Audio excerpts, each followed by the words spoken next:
I never saw discipline as something particularly desirable. In fact, quite the opposite. When someone was described as disciplined, I imagined a grumpy, irritable person. But after reading this book, I realized how crucial it is to be disciplined. The perspective this book offers is remarkable. To avoid regrets in old age and to steer clear of saying I wish later in life, stick around.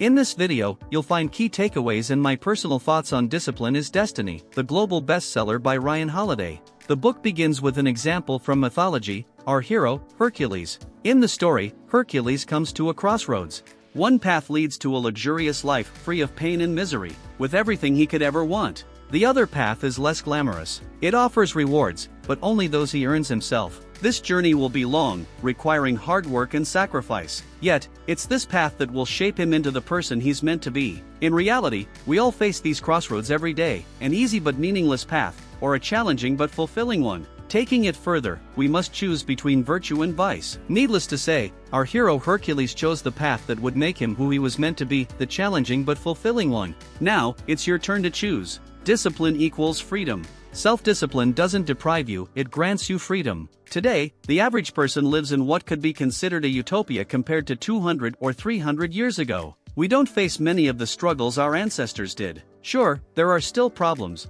but to what extent? Socioeconomically, the average person lives in their own property, drives their own car, enjoys a comfortable life without heating issues, and is entertained by screens big and small. With a snap of their fingers, they can access almost anything. Take a moment to look at your life through the eyes of an ordinary person from 300 years ago. You'll realize how utopian our lives are. Yet, despite all this freedom, many of us are unhappy. Perhaps those people from 300 years ago were happier than we are. So, what are we doing wrong? Unrestrained access to everything leads us to overindulge. All these things that are supposed to set us free leave us directionless and purposeless. This is where the book introduces a key concept: self-discipline. To me, self-discipline means being able to restrain yourself. It's not easy, we all struggle to achieve it, but the benefits far outweigh the challenges. By practicing self-discipline, you avoid the discomfort of overeating. By waking up early, you escape the feeling of being unproductive. By staying away from chronic complainers, you free yourself from depressive thoughts. Think about what else self-discipline could bring to your life. It's not about deprivation, it's about taking control to unlock a world of opportunities. As the saying goes,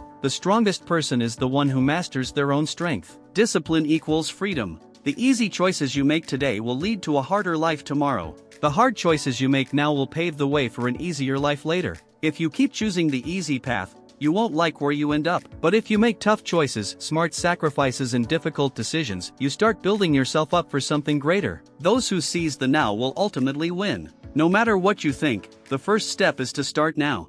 The best time to plant a tree was 20 years ago. The second best time is right now. Discipline isn't a punishment, it's a gift. By taming your worst impulses, you give yourself the freedom to live life to the fullest. Letting external factors, like the number of likes on a post, dictate whether you have a good or bad day isn't a way to live meaningfully. The world will try to pull you away from what matters, and you'll either turn your dreams into reality or end up working for someone else's. Self-discipline offers an escape from confusion, pessimism, and hopelessness, a gift you give yourself. Not tomorrow or next week, but right here, today. Most people don't see discipline this way. They view it as deprivation. In truth, discipline is an incredible opportunity to make your time in this world as magical as possible. Constraints and boundaries make everything else possible. For example, letters in the alphabet must be arranged meaningfully to create art. Random strings of letters don't produce literature. Grammar and syntax are the structures that enable great literary works. Similarly, rigorous exercise leads to something far more beautiful.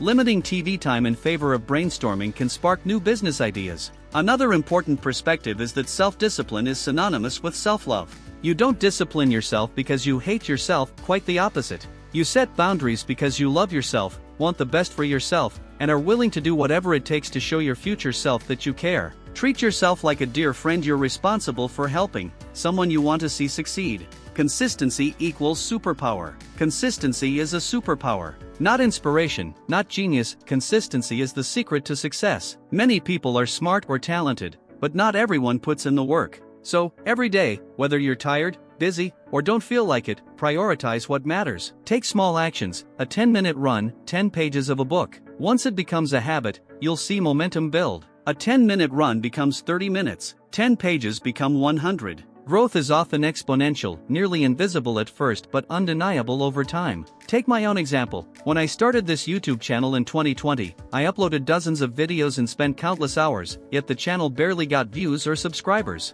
While I don't create content solely for views, it feels great when your work is appreciated. On YouTube, that translates to subscribers and likes, which are motivating. By 2021, the channel went from about 1,000 daily views to a record-breaking 175,000. I could have given up when it wasn't getting attention, but consistency brought it to this point. As long as I keep at it, those numbers will likely keep growing. Another example, going to the gym for 10 hours in one day won't get you in shape, but 20 minutes a day for 6 weeks will start showing results. Start today, you'll feel it in 2 weeks, see it in 4, and by 6 weeks, people will ask how you did it. The key is that people overestimate what they can do in a day but underestimate what they can achieve in a year. The most disciplined people don't need to see immediate results, they know their actions work and are mentally committed to the process. Commit to doing something 100 times, the 100 rule. The idea is to pledge to something meaningful and do it long enough that doubting success becomes illogical. If you're in sales, imagine making 100 calls a day for 365 days, wouldn't you make more money?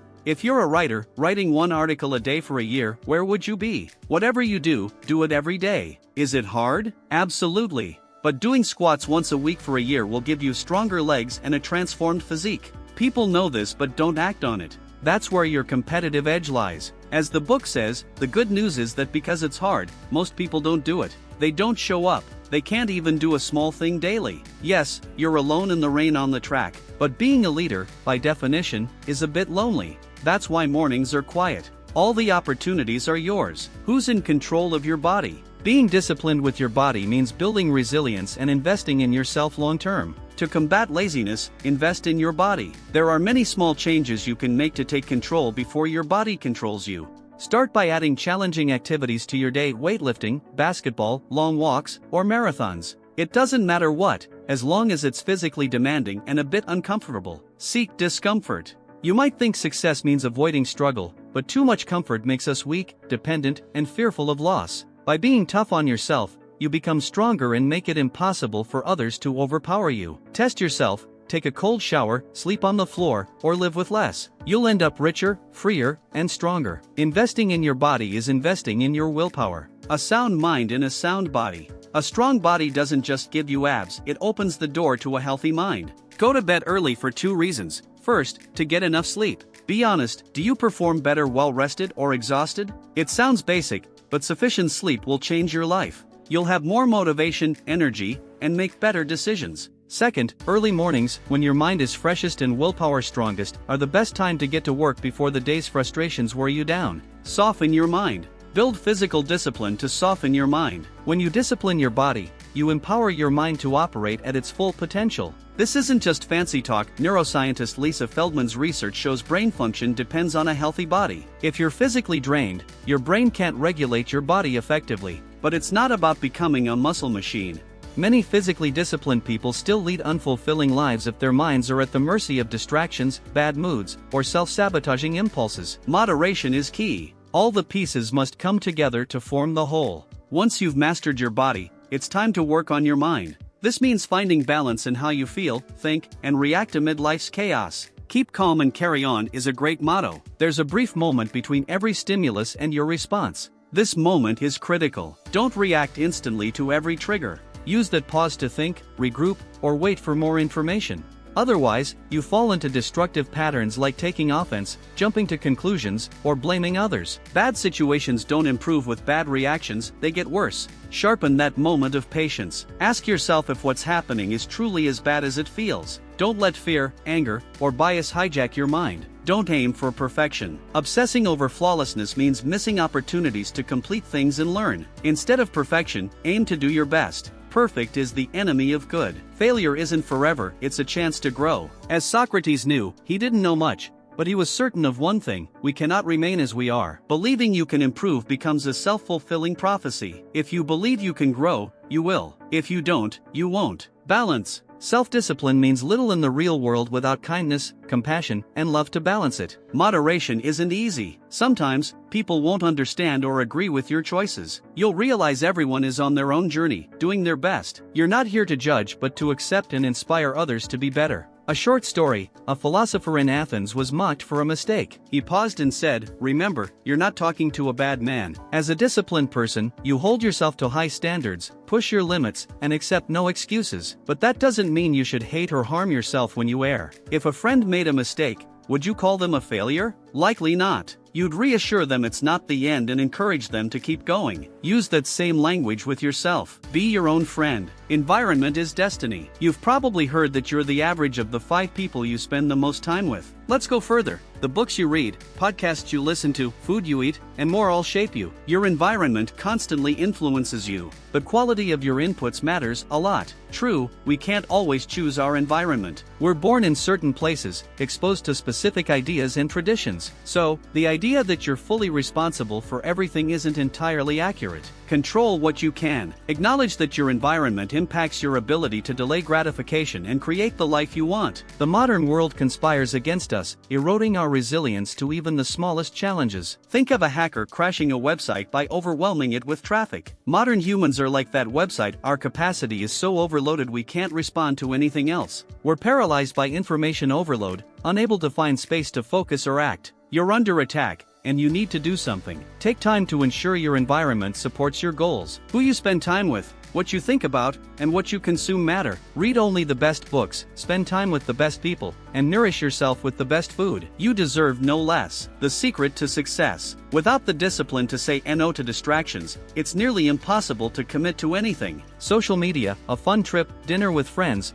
or the latest trend, nobody says these aren't enjoyable or potentially beneficial, but they come with an opportunity cost. Every choice is a trade-off. If what you give up is more valuable, those choices may not make sense. Every yes is a no to something else. You can't be in 2 places at once or focus on multiple things fully. Every no can be a yes to something truly important. Turning down one opportunity creates space for another. Final words. Self-discipline isn't about deprivation, it's about controlling your actions, thoughts, and emotions. Don't aim to build a magnificent wall. Focus on laying one brick perfectly each day. If you do this daily, you'll end up with a magnificent wall. Your focus should be on placing that one brick better each day. Discipline, and nothing else, will make it happen. Will you be brave or cowardly, strong or weak, wise or foolish? Take the easy path or the right one? The choice is yours.